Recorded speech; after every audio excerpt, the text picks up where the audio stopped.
We're halfway through Primal Season 3, and I gotta say, the first half has been a little slow to get going in some parts, but has really picked up in episodes 4 and 5. But I have a feeling that we're just getting started, and the next half is going to be absolutely bonkers. What's cracking, my rock and rollers? Today we're going to be discussing the first half of Season 3 of Primal. Full spoilers for the first 5 episodes ahead. I already did a video for the first episode of the season, so I won't go too much into detail here, but I really liked it. It was exciting to see what was going to happen with Spear this season since he died at the end of Season 2. Him being revived by that witch doctor and going about his day exploring the world was a real nice touch to start the season. I didn't do reviews for the next couple episodes because nothing really big happened in them except for episode 4, which I watched a bit late, so I decided to wait until episode 5 came out and do a review of the first half of the whole season. I'll do brief recaps / main highlights of episodes 2 through 5 now, so let's begin. Episode 2 continues Spear's journey into being revived. You mainly see him interacting with the jungle and slowly learning to become more human. The main part of episode 2 is that Spear encounters these lions that he has to fight, and it's an awesome fight. They're all jumping on him and he's fighting them off. It's super cool. The fight ends when the big leader lion comes out and challenges Spear. The two of them duke it out in a bare knuckle fight, and Spear ends up winning when he finds a spear on one of the ancient statues around the place they are fighting in. Here's where we see Spear slowly start figuring out who he used to be. He uses the spear to impair the lion and wins. That's basically the episode. The main part of episode 3 is that Spear finds an insect creature who he mistakes for Fang because of flashbacks he's having. He keeps having these visions of his past life with Fang roaring and seeing the stripes on her body in his visions. He sees an insect with those same markings and decides to follow it and become friends with it. He ends up in this underground cave of some sorts and encounters these gremlin goblin creatures. I don't really know what to call them, but they're basically like just little devil monsters. They're really freaky looking, mainly because they have no eyes, they just go off a sound, which is a really interesting touch. They end up capturing Spear and are waiting to kill and eat him, but suddenly Spear wakes up and breaks free. While he was asleep, one of the creatures was eating his hand, and his right hand is now just completely bone because of it.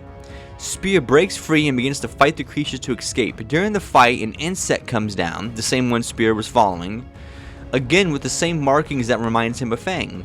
The creatures start chasing after the insect, and one of them ends up killing the poor bug. Spear sees this and becomes very angry and goes on a massacre, which is always awesome to see. He grabs the spear he finds and brings the hammer down on these creatures. During the fight, he gets wounded around his waist and has to get a piece of cloth to wrap around the wound. Here is where we really get to see Spear slowly start becoming his old self again. The first 3 episodes were very interesting to start off the season with, but there was one huge thing missing, and that was Fang and the others. Luckily, episode 4 solves that problem, and we get a whole episode dedicated to them alone. This episode mainly serves as a flashback to what happened after Spear died at the end of season 2. The episode starts off with Spear's funeral, and we see Mira and the others all mourning and putting on a big show to honor Spear. Fang sees this and is in tears, which was heartbreaking to see. Mira stands over Spear's corpse and puts her hand on it to show how much she misses him. We then get some scenes of Fang's baby T-Rexes running around the village trying to eat chickens and playing with a child in the village. That was really nice to see. It was funny when Fang gets mad at the child for throwing a spear at one of her babies and she roars at him and the child runs away screaming. The next scene is where shit hits the fan and the main plot going forward for the season starts, in my opinion. At night, when everyone is asleep, the child who was playing with Fang's babies wakes up and goes outside to practice with the spear when all of a sudden these giant pig hyena creatures appear and start terrorizing the village. These creatures are gnarly looking. Like I said, they're basically giant hyenas mixed with feral hogs or pigs. Really cool design. The creatures start attacking everyone. Fang and the others show up and Fang takes one of them out while her babies take out another one. One of the creatures ends up taking the child that woke up and jumps over the wall and runs away. Other creatures grab other people and run away with them. The next scene is Mira and the others forming a search party to go and get them back, with Fang and her children tagging along to help. The next couple of scenes go back and forth showing what the hogs are doing and what Mira and her team are doing. The creatures we see are traveling across the plains to a giant rock cave structure thing, and they take the child and the others they took inside and drop them into a giant pit where you see more people they've taken are trapped. They drop the child in, and then out of the shadows a giant all-white albino hyena hog shows up. The other creatures start going wild, indicating that the white one is the alpha of the group. It sits down and has smaller creatures drink milk from its 8 udders it has. The episode jumps back to Mira and the others while they were continuing their quest, and they stumble upon the graveyard that Spirit left behind when he first awoke in the first episode. This was such a nice callback. It was so cool seeing Mira and the others fighting the remains of the first battle we, the audience, saw in the season. Mira finds the old man that resurrected Spirit and closes his eyes that were open, showing respect for his passing. The 2 guys that are with Mira find the old man's staff and see a heart in it and start doing this voodoo ritual chant, making him fire. Those guys are funny. The episode ends in the next scene where the main team is camping and getting ready to call it a night when they hear something in the bushes. Fang hears it and moves out in front to see what it is. Mira and the others look on wondering what it could be. The last scene is that we see Spirit come out of the bushes out of nowhere and is suddenly reunited with the group. Mira looks shocked and Fang roars and the episode ends. This was such a really good episode. It was nice to finally see Fang after not seeing her for so long. I really liked that it was a flashback episode that showed the events that took place after Spirit's funeral, with the characters we haven't seen this season yet. Such an interesting and fun way to bring them in this season. The actual reunion was wild to me because of how sudden it was. Spirit literally just appears and then boom, the gang is together. I was thinking we were going to follow Spirit for most of the season and have him brought back to his normal self, and then somehow at the end, near the end of the season is where we get the reunion and the gang gets back together for the final showdown against the enemies. And that idea sounds so dumb now when you watch this episode and see the direction they're going in and why they're doing it. Episode 5 picks up right after episode 4 ends. Mira comes up to Spirit and tries to get him to say the name Mira, but he just yells in her face. Fang interrupts and roars in Spirit's face, and he has flashbacks of the lions roaring and the vision of Fang roaring he's been having before, since he knows the roar. The next scene is Spirit trying to explain in caveman talk what has happened to him by just grunting and throwing his arms around in all directions like leaving Fang and Mira totally confused. Mira teaches Spirit how to sit down, and he sits down and plays with rocks to try to explain it to them even further. Mira sits down with him and shows him her belly to try to jog his memory. Spirit just looks confused at it, not knowing what to think. She draws a picture in the dirt trying to explain the fact that she's pregnant with his child, but again, he doesn't realize this and just yells in her face. The next scene follows the group deciding to leave, with Spirit deciding to follow them in the back. The team gets to a resting spot since Fang's babies are tired and need to rest. Spirit sits down with Mira and Fang roars in his face again, basically telling him to get away, and Spirit yells back and they get into the screaming match when all of a sudden a pig, a regular pig, not one of the mutant ones we saw earlier, comes out of the bushes and sees them. Spirit and Fang look at the pig, it runs away, and they decide to chase it.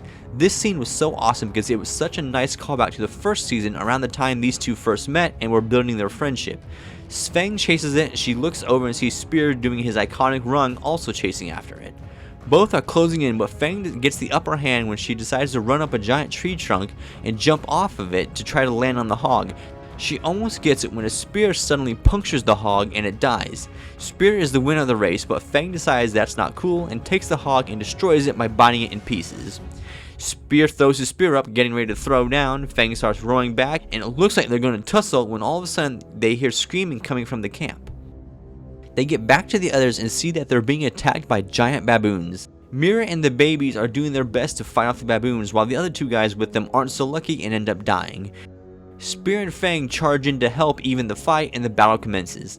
They chase the baboons down after they get a hold of Mira and try to escape. What follows is a funny scene where Spirit tries to get them, but he keeps falling off the trees, so he has to get back, run up again, fall, try again, run up, fall, try again, until he finally gets it.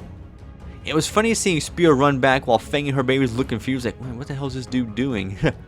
Spear finally gets to the top of the trees and immediately starts taking out the baboons. One gets a spear right through the heart and the other one starts running, and you see Spear take out the one behind that one, slowly making his way to the front of the line. Other baboons join the fight and end up tackling Spear, pinning him down, but as we've learned to come from this show, you can't keep Spear down. Oh no, you cannot. Spear lunges them all off and does this fucking awesome move where he grabs a spear and swings it around, killing all the baboons in like one go. And while this happens, it's an above shot, so you see like, Spear in the middle and all the baboons around him, which is very reminiscent of other movies we've seen. It then ends on this awesome shot of Spear standing over all the carnage he just produced and the bodies he just destroyed. Damn, what a cool shot. The baboon that has Mira continues running and ends up taking her back to their nest and drops her in, and there are baby baboons in there waiting for her, and they start attacking her. She grabs some skeleton bones to try to defend herself. She then fights off the babies and escapes by running across the giant tree trunk that's laying flat. She almost gets to the other side where baboons appear and knock her off. She grabs a vine to save herself, but the baboons end up pulling her up, and you think Mira is a goner when Spear appears and kills the baboons. Mira falls and Spear jumps down to save her. He catches her and they fall to the ground, with Spear being on the bottom when they hit the ground extremely hard. Mira gets up and Fang and her baby show up to see if if Spear's okay and still alive. He is, and he gets back up. All seems good except for when his right arm starts to fall off. Mira sews it back together while Fang starts staring at them angrily. The babies run up to Spear, rub against him, showing that they trust him and like him. This angers Fang, who growls, but Spear just sits there with a goofy smile on his face. Mira sits down with him and tries to get Spear to say Mira again, and he just yells at her like he always does. That's essentially how the episode ends. Really good episode. It's so nice seeing Spear and Fang reunited, even though it's not 100% the same, given the fact that Spear is still a zombie. The first couple episodes were a slow burn, showing Spear dealing with the fact that he's a zombie, what to do, but now it's turning back into more of the Primal we know and love. I'm really curious to see what the next 5 episodes are going to entail. Obviously, the team is going to have to find the hyena hog creatures and have a showdown with them and the big mother one and save the other people that got kidnapped. The main thing I'm curious about is how Spear becomes human again, because obviously that's going to happen, right? It has to. Throughout the first couple episodes, we get these vision scenes where zombie Spears runs into human Spear, and you can tell he recognizes it, but not quite 100% how. Whatever happens, I have faith in Genndy Tartakovsky, as he's proven he knows exactly what he's doing. You just know there is some giant payoff happening that's going to happen, that's going to blow everyone away. You can just feel it in these episodes that they're laying the groundwork for an exceptional season finale, and I cannot wait to see it. More importantly though, what have you guys thought of this first half of season 3? Please like and subscribe and comment below and let me know your thoughts and what you think is going to happen going forward in the season.